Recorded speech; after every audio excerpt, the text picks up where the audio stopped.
What's wrong with being ugly? Are you a good enough mother? Are you a decent dad? I'll be putting you on the spot about the things you'd rather not mention. Like our obsession with how we look. Our infatuation with animals. The intimate details of our private lives. The secrets we like to keep behind closed doors. Anne Robinson's Britain. Next Thursday at 8 on BBC One.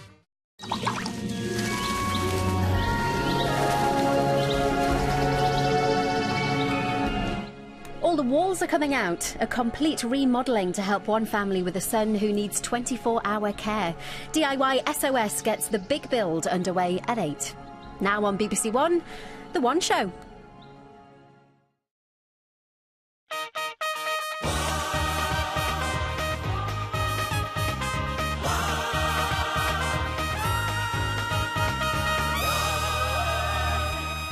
Hello and welcome to The One Show with Matt Baker. And Alex Jones. Now, tonight, the host of Robot Wars is with us. So what we're going to do, we're going to give him a proper, full-on Robo Fact File introduction. So here we go.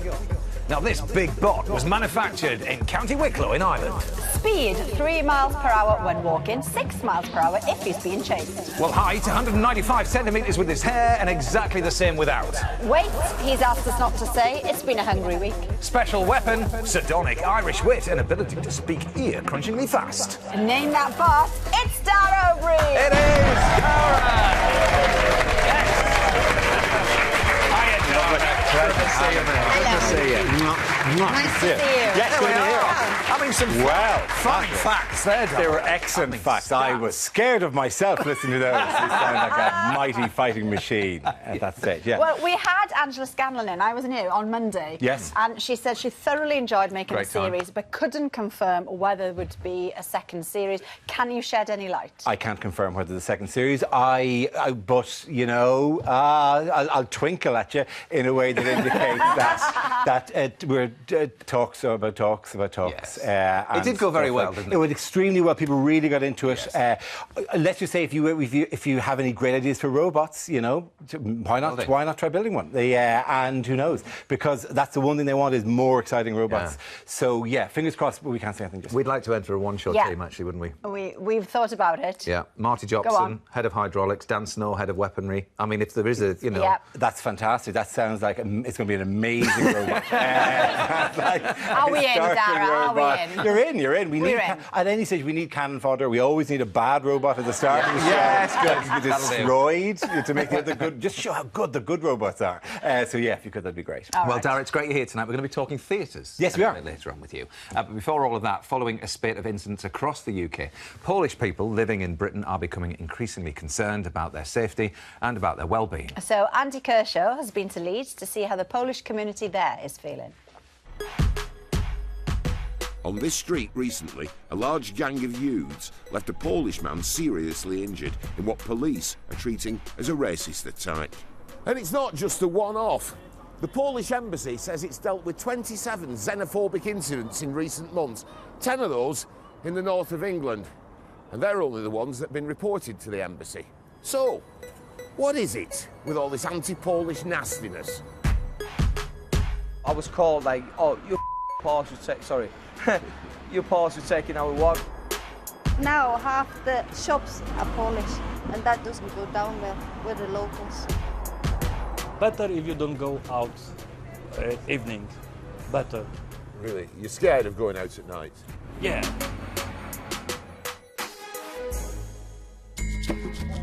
Marcin Stanisławski is keen to take the heat out of the situation here in Leeds. Oh, the gherkins. I love those Polish gherkins. He's one of the 800,000 Poles who've come to Britain in the past 12 years. So when did you come here, Marcin? Well, I came to England when Poland joined EU in 2004. And why did you come? Well, there was work and there was opportunities. And have you noticed that attitudes have changed more recently towards the Poles? Among the Polish community start like two feelings now. One is fear about this, and apparently is anger growing as well. The violence isn't limited to Leeds.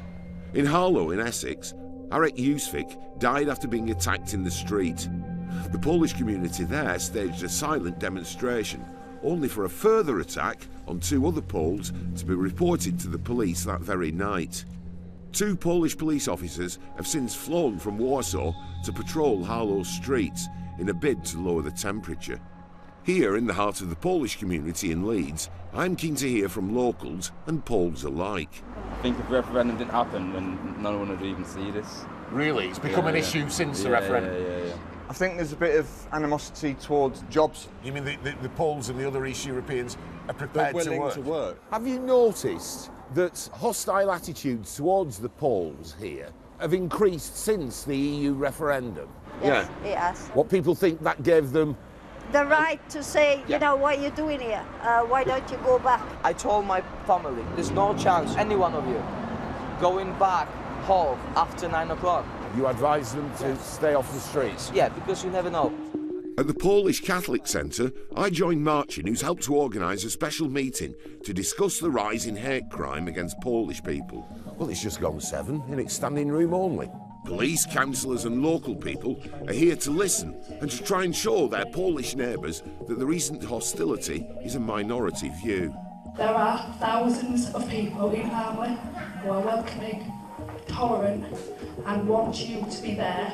Next, the audience gets a chance to ask some questions. Since Brexit, 2 of my kids face first time the hate crime. They've been told, like, we hate Polish people, they take jobs from our parents. The problem starts from young people. So, you've got any plan to help us? Talking specifically then about prevention, it has to start in families and it has to start in schools, and it can't start soon enough. What can I do in the middle of the night when somebody breaks into my house? Can I, without breaking alone? Afterwards, I catch up with the mum whose kids are being told to go back home by children at their school. Are Polish people in Leeds now scared? I'm not scared. I just feel sorry and I'm upset that, you know, we came to this country to have a better life and we picked that country, we choose to do that, and now we start to think that it wasn't a good choice. Now, a meeting's never going to solve everything, but Chief Superintendent Paul Money hopes he can at least let people know they're not alone. The police and the local council and our partners take very, very seriously any race hate incident or crime, and I would appeal to anybody who's sustaining that kind of issue to get in touch with us.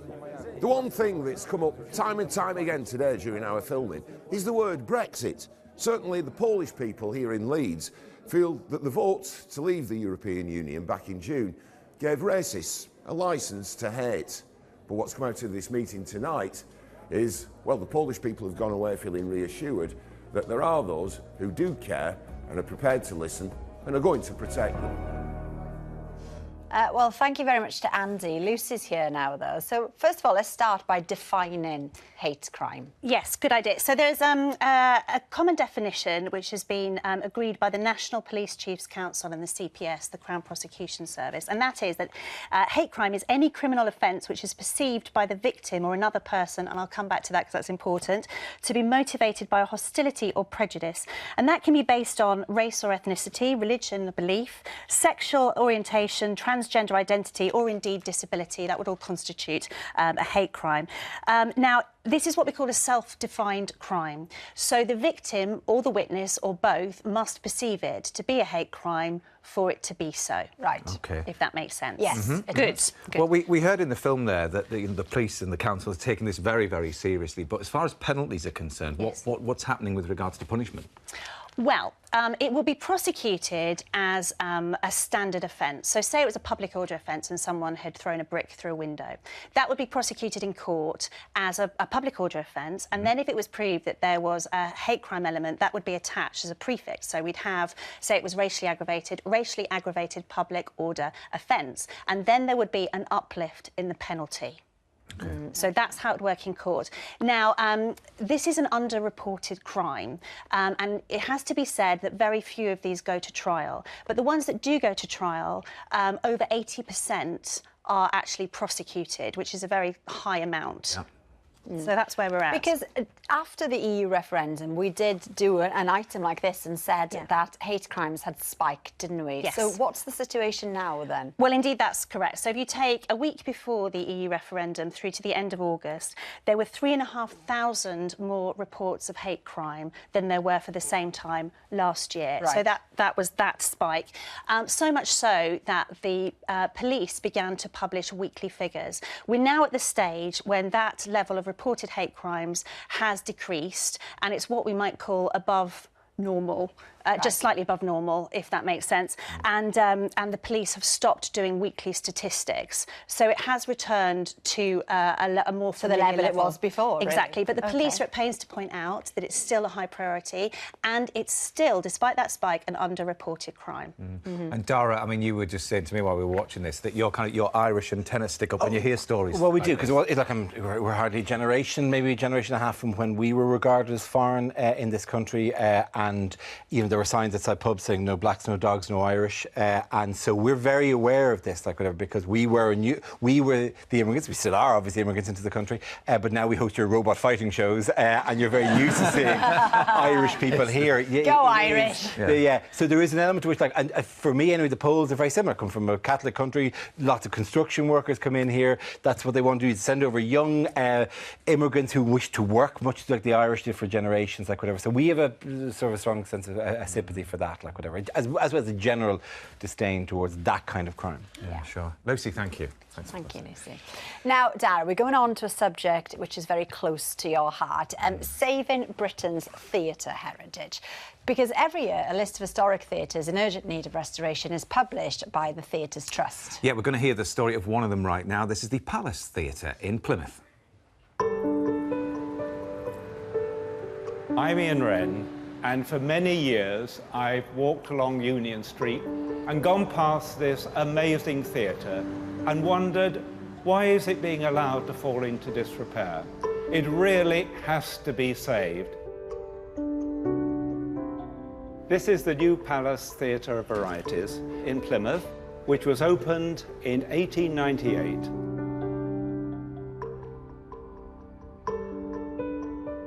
It is an architectural gem which amazingly has survived. I'm Patsy Willis. My father was William Willis, who was the general manager at the Palace Theatre here from 1946 until 1956. The biggest act that was here, although there were many, was probably Laurel and Hardy, who came here in 1954. Unfortunately, they only managed to do one performance, I think, because Oliver Hardy was then taken ill with a mild heart attack. My father wrote a very nice letter to Stan Laurel, and he got a very nice letter back.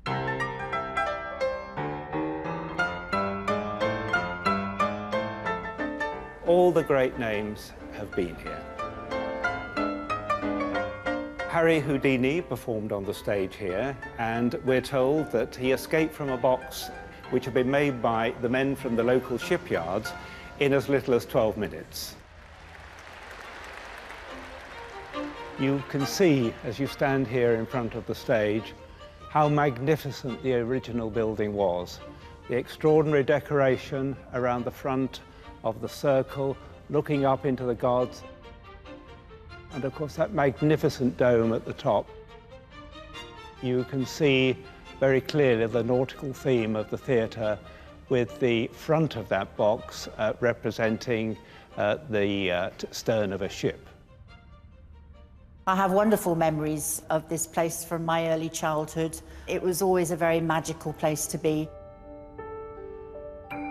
Particularly the tunnel downstairs leading into the stalls, which was dazzling and had wonderful red carpets and golden walls. It was like walking into fairyland. It was a very, very special place. It's sad to see it in this state, but I'm hopeful that it will eventually go back to how it was originally, which would be fantastic. The beauty of this theatre is that it is recoverable.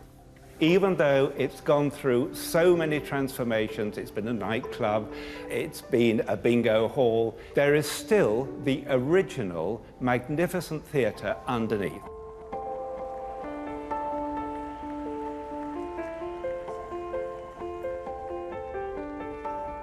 My name is Marcus Allain, and I'm the Director of Music for Great Opportunities Together. And I'm part of the team that's striving to get this building up and running again. The hope is long-term to create a space that is multifunctional and something that the community can use together. We've put together a choir made up of local people, and our main focus is to perform concerts to raise funds for this building.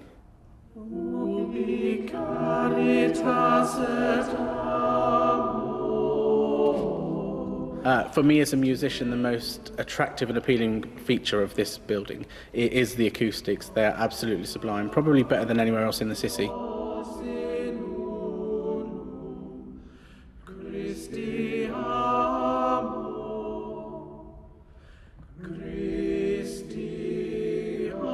It's going to take years to get this building to where we need it to be, but I think for the sake of the community and the locals and a building that's so steeped in history, it's so crucial that we bring this building back to life.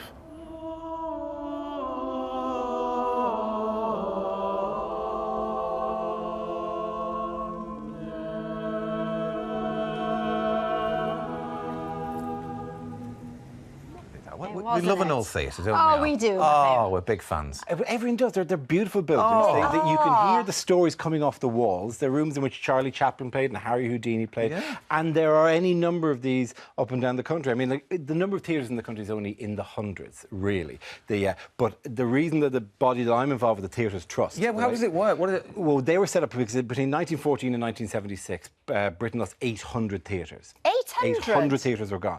And so this body was set up basically to step into the planning process and try to advise and try to check that the viability of things, and then to also coordinate with local groups who wanted to campaign, like those people you saw there, to protect the theatres and the environment. And then every year then the Theatre Trust, we publish a list of the theatre buildings at risk register, which grades things in terms of the beauty of the building, its possible importance to the community, and also its imminent danger.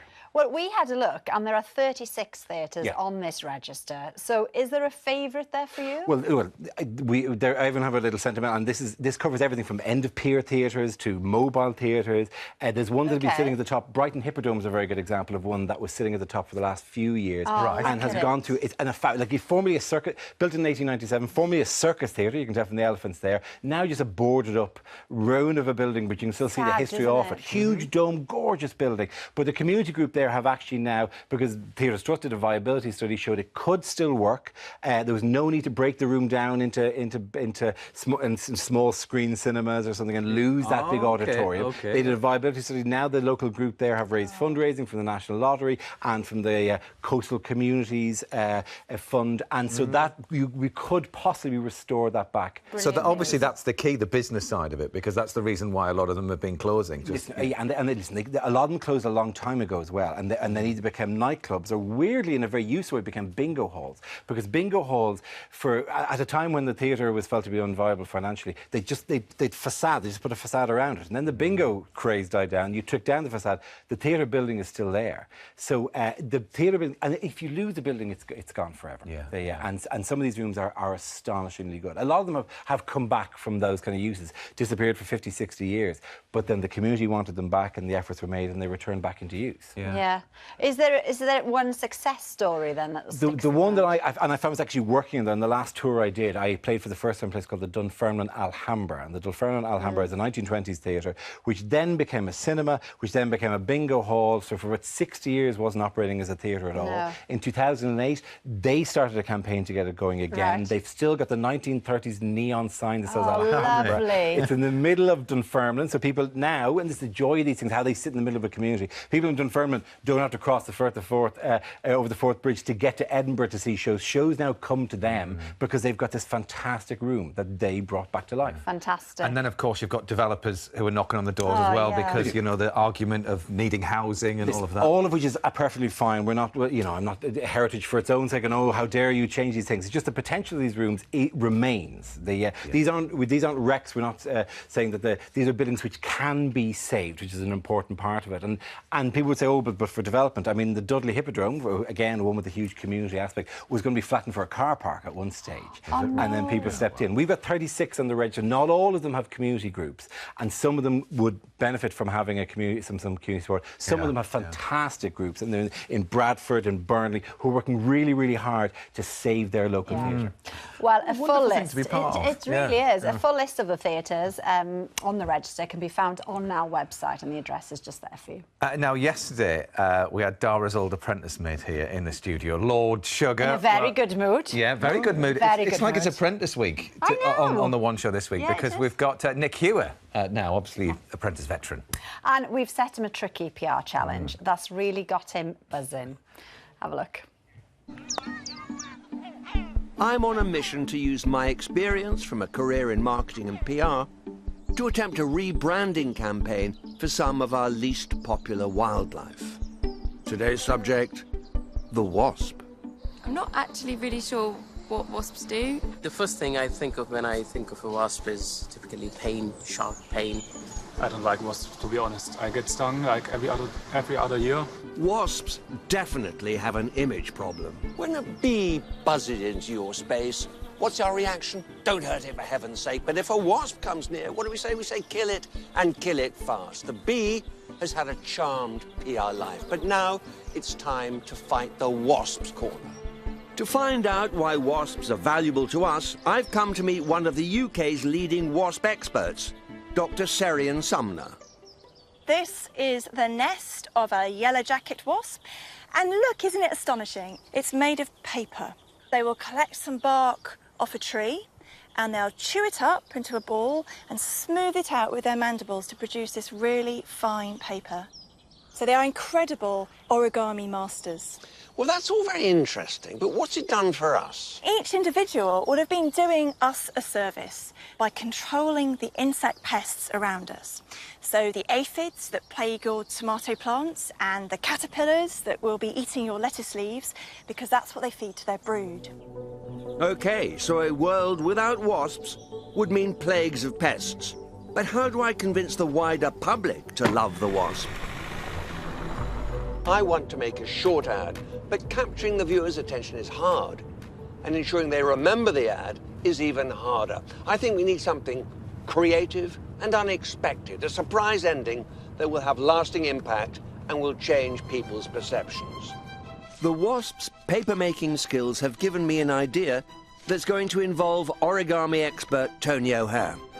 And to put the commercial together, I've also enlisted the help of editor Steve White. The public's perception is they're a nuisance and they sting you. So we've got to have some sort of softer approach. So I've received the footage from the studio. We shot some extreme close-ups. You see what amazingly engineered creatures they are. Yes. But when you blow them up, really magnify them, then you actually, you're intensifying, magnifying the fear factor. I find those rather frightening, actually. And I think, sure, we've got to show what it is, but I don't think we should linger on it, because all you're doing there is actually damaging your argument that's going to come later on. So we need something else, and I'm hoping our answer is the origami. I think what we've got here is something that's sort of rather intriguing, and I think it'll capture their imagination, or their curiosity, rather. Most importantly, we've rammed across the benefits, the value of the wasp. This is a piece of genius. Now it's time to show the public the finished film.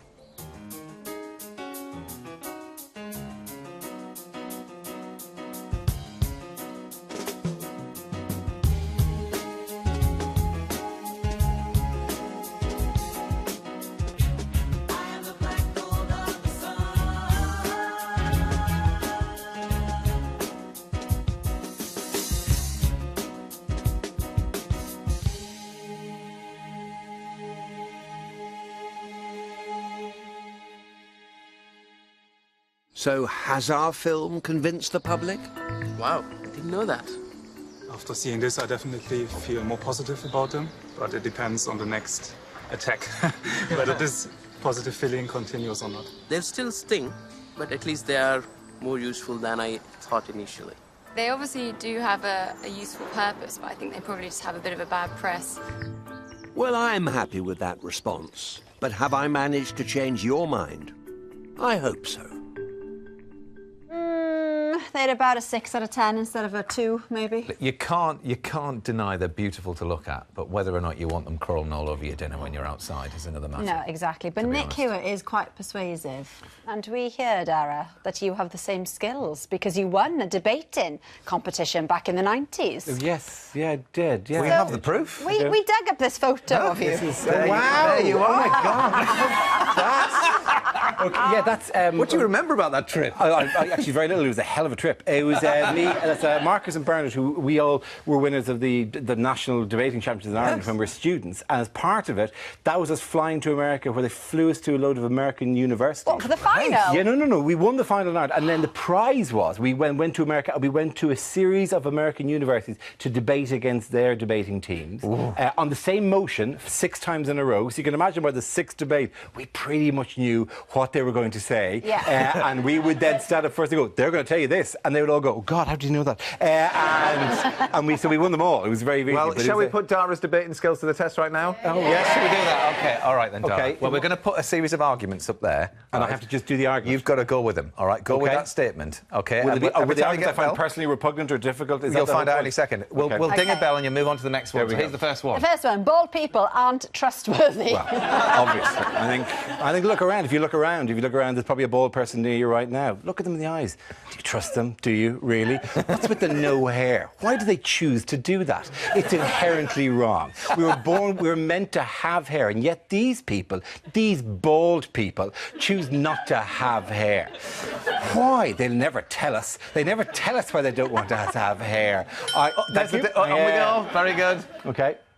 Post office queues are brilliant. They are brilliant. I think I'm doing this down the lens as if I'm convincing the nation. I'm happy to go door to door on this, right? Because we live in a fragmented society, and often the only time we meet the people in our community is in a post office queue. And it is good just to have that quiet time, to finally just to... there we go. OK, the last one. It's good to talk in theatres. Of course it is. Because we live in a fragmented society. And then you go to these theatres, these recently renovated theatres. Did we need them? I think we needed a car park myself. You often go to this time of the show. That is... Oh, sorry. That is worrying how easy I found that. No surprise you won the competition. Anyway, right, can you imagine hearing these words at school, everybody? No homework tonight, or ever. No homework ever. Well, pupils at one secondary school in Essex may never have homework again after the head teacher announced that they're going to let pupils choose how much they want to do. But what do the adults think? Well, Helen's been to find out.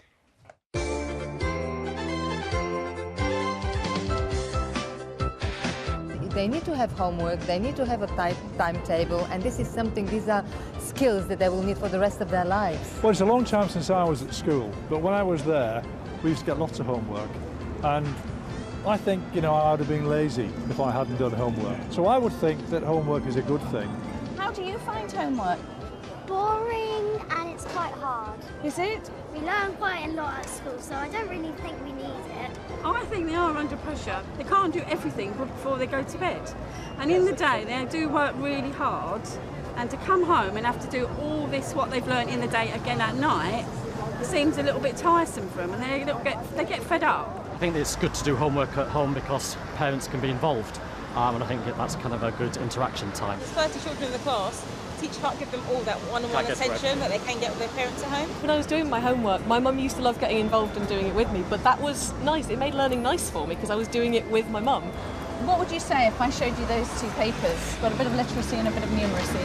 You're not going to ask us to do them now, are you? If you want. It's an 11-year-old sat test. Underline the subordinate clause in each sentence below. Would you know how to do that? What's a subordinate clause anyway? I'm not even going to attempt fractions, OK?